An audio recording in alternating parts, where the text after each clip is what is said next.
hebat Anda harus siap merasakan rasa sakit. Push diri sendiri, memaksa diri sendiri. Apa yang harus saya lakukan? Berserah diri itu bagus, apa itu perlu. Dari impossible jadi Eits, tunggu dulu. Sebelum nonton video lengkapnya, jangan lupa untuk subscribe ya dan klik link di bawah ini. Jangan lupa juga untuk klik tombol loncengnya. Oke? Terima kasih. Selamat menonton. Saya di sini sudah hadir. Hai Miss Mary Wahyu Wiwoho. Kaget ya tiba-tiba ada saya di sini ya. Iya. Mau ngapain kira-kira saya di sini? Ngapain ya? Saya ingin mengkudeta posisi Miss Mary untuk hari ini saja. Saya ingin mencoba bertukar posisi dengan Miss Mary karena kita ada di edisi spesial di Impossible hari ini. Kita bertukar tempat duduk gimana? Oh gitu ya? Boleh ya? Gantian berarti ya? Saya jadi host, Miss Mary jadi narasumber. Oke, boleh. Kapan lagi? Wow. Oke, saya menjadi host, Miss Mary jadi narasumber. Karena pemirsa ini edisi spesial. Karena Impossible ini sudah 5 tahun lebih. Betul, sudah 5 tahun lebih saya menyapa pemirsa setia yang selalu nonton Impossible. 5 tahun itu luar biasa pencapaiannya. Jadi saya ingin mengulik lebih dalam lagi kira-kira masih ingat tidak awal karir perjalanan Miss Mary di Metro TV dengan Impossible? Apa yang diingat Miss Mary 5 tahun yang lalu? Pasti pengalaman pertama kali syuting. Itu pertama kalinya berdiri di atas panggung Grand Studio Metro TV di hadapan ratusan penonton yang dulu udah ada di masih studio. Ada penonton boleh hadir 5 tahun lalu. Betul, sebelum pandemi ya 5 tahun yang lalu. Masih ada ratusan penonton yang hadir dan ada banyak kamera menunggu saya untuk mengucapkan kalimat pertama saya untuk menyapa pemirsa lewat program Impossible. Jadi itu momen yang nggak dilupakan karena ada begitu banyak perasaan campur aduk sih. Kalau saya bisa memilah-milah perasaannya, yang pertama udah pasti luapan rasa syukur yang luar biasa. Karena bagi saya itu kayak mimpi, it's like a dream come true. Ada rasa gugupnya juga. Nah itu yang mau saya tanya tuh tadi tuh, nervous ya? Masih ternyata. Pasti dong, itu kan pertama kalinya ada dan membawakan program sendiri gitu kan, di tempat yang semegah itu, jadi pasti gugup. Tapi saya ingat banget hari itu di balik rasa luapan syukur dan rasa gugup, ada satu janji yang saya ucapkan bahwa saya benar-benar akan menggunakan kesempatan yang luar biasa ini, menggunakan platform ini untuk bisa menyuarakan harapan, untuk bisa membuat orang-orang itu semangat, untuk bisa menciptakan dampak positif. Jadi saya merasa bahwa ini adalah sebuah kesempatan yang luar biasa dan saya berjanji saya akan benar-benar memaksimalkan hal itu dan tidak menyanyiakan hal itu. Tapi Miss Mary apa alasan utama untuk memulai Impossible? Semua selalu berawal dari mimpi. Kalau orang ingat Mary Riana pasti selalu ingatnya mimpi ya, Mas Wahyu. Tapi ini adalah mimpi yang saya buat, resolusi yang saya buat di ulang tahun saya ke-30. Jadi pada saat itu 11 tahun yang lalu saya punya mimpi, saya ingin bisa menciptakan dampak positif dalam kehidupan jutaan orang di Indonesia. Pada saat itu sebenarnya saya posisinya masih di Singapura, anak-anak juga masih di sana, masih sekolah di sana, bisnis juga masih di sana gitu. Nggak pernah kepikiran bakal balik ke Indonesia. Tapi sesuatu hal dalam hidup kita kalau kita punya mimpi itu walaupun awalnya mungkin kita nggak tahu caranya seperti apa, tapi pasti Tuhan dan hidup akan menunjukkan langkah-langkah dan caranya. Iya, dan akhirnya perlahan-lahan pun ya saya mulai bisa mendapatkan kesempatan itu dan mulai terlihat. Akhirnya ada buku biografi Mary Riana Mimpi Sejuta Dolar dan dari situ juga puji Tuhan kisah hidupnya bisa diangkat ke layar lebar. Makanya ada film Mary Riana Mimpi Sejuta Dolar dan saya juga punya radio show sendiri pada saat itu, program radio show The Mary Riana Show gitu. Jadi udah banyak hal sih sebenarnya Tuhan membuka jalan. Tapi saya ingat banget pada saat itu salah satu hal yang saya tuliskan juga, saya pengen suatu saat bisa punya program TV sendiri. TV show. Ya, kenapa? Karena saya percaya bahwa kalau kita ingin, kalau tujuan saya benar-benar ingin menciptakan dampak, salah satu hal yang menjadi tontonan banyak orang itu adalah lewat TV. Dan apa yang Anda lihat, apa yang Anda dengar setiap hari itu mempengaruhi hidup. Dan pada saat itu walaupun udah ada sosial media, tapi TV tetap menjadi salah satu yang sangat terutama gitu.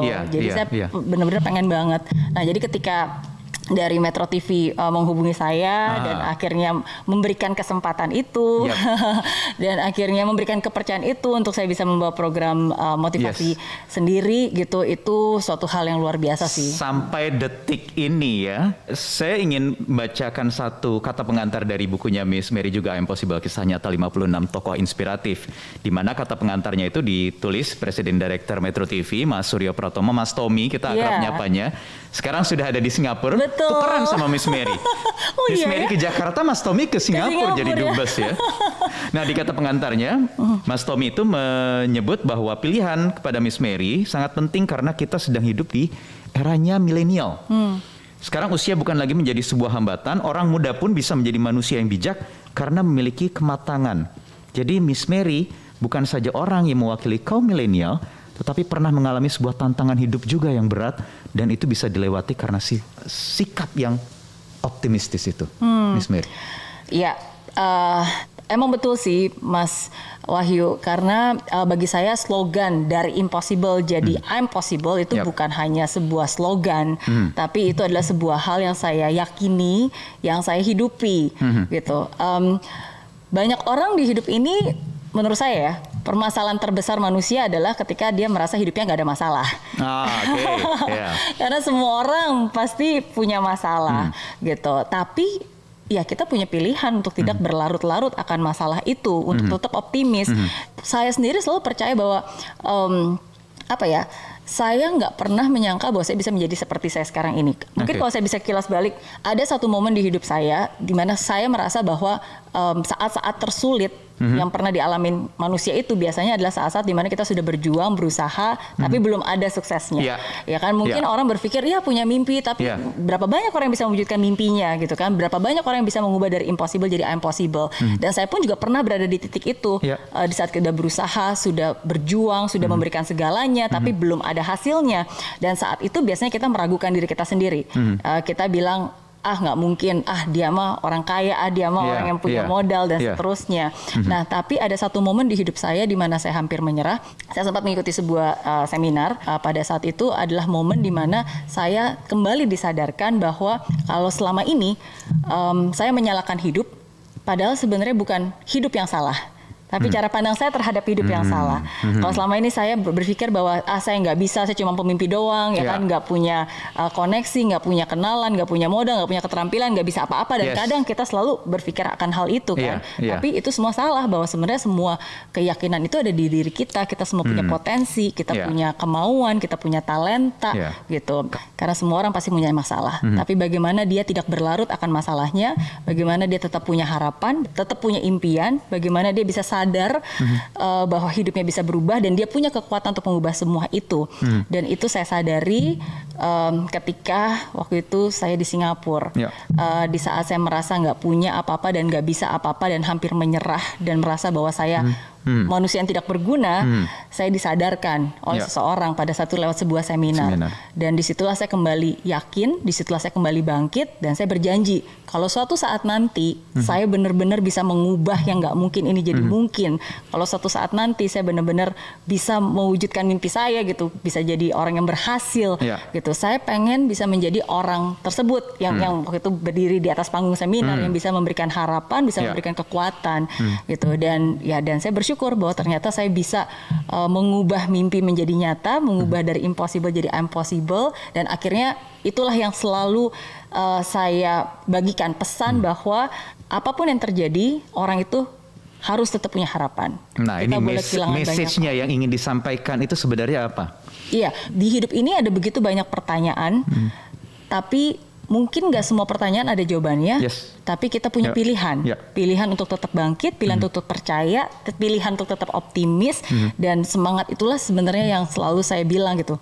I'm possible, kita bisa, kita mungkin, kita bisa melewati batas kemampuan kita. Ya, jadi kita harus yakin dulu baru mungkin. Kalau nggak yakin, mana mungkin. Oke, baik. Di aplikasi Mary Riana tersedia lengkap video-video YouTube terbaru saya, artikel yang up to date, post inspirasi, koleksi merchandise, workshop dan seminar yang bisa kamu dapatkan free dan download sekarang juga gratis.